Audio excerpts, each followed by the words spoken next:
ang dami ko parang nagalit sa akin. Lahat ng taong nag-YouTube, nagtuturo, ba't di ka nagtuturo? Ang sa, pakialam nyo. So, That was a mistake, pare. Siguro, first night, naka 4,000 views yun. Kasi, meron akong sa Facebook, meron na mga Woodworking Philippines, mga woodworker, mga Pinoy Karpintero, na nire-share ko din yung video ko. And nung panahon na yon, ako, confident naman ako dito na ako pa lang yung woodworker na nag-YouTube na may magandang video production.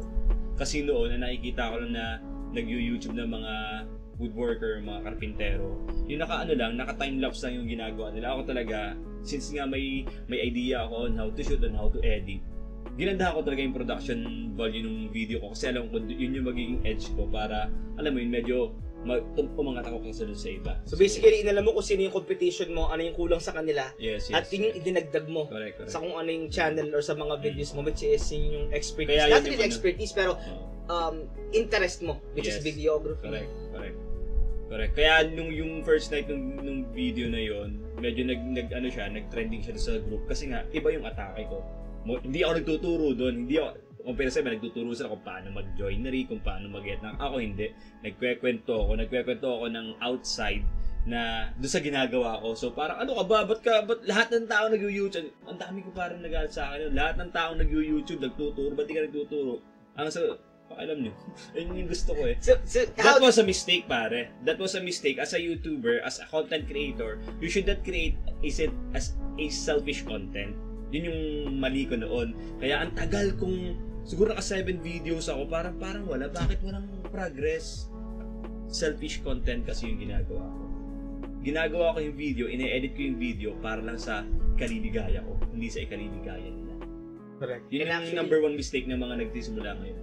That's exactly the point. Karamihan ng mga content creators ngayon, they don't realize na they are creating videos for themselves, not for the viewers. Kaya pag minsan sinasabi nila, magkagusto yung dapat yung mga magkakagusto. Iba-iba naman ng tao eh. So wala talaga silang specific goal kung sino talaga yung ginagawa nila ng video. Which is, sabi mo nga, kahit na masaya ka sa output, you are enjoying it, you love it, na-realize mo na, ikaw mismo nagsabi, it's a mistake on your end. It was a mistake talaga. Kahit gaano kaganda yung effort mo, kahit gaano kaganda yung video mo, kung ikaw, masaya ka. Pero syempre, mas masaya kung na-appreciate yung ibang tao, nakakatulong ka. Nagsimula yung naalala ko yung video na nagkaroon talaga ng traction yung YouTube channel ko. Nung nagturo ako kung paano magpintura gamit yung water-based. Doon talaga nagsimula, may natutunan sila eh. So doon na nagumpisa na na-realize mo na, okay.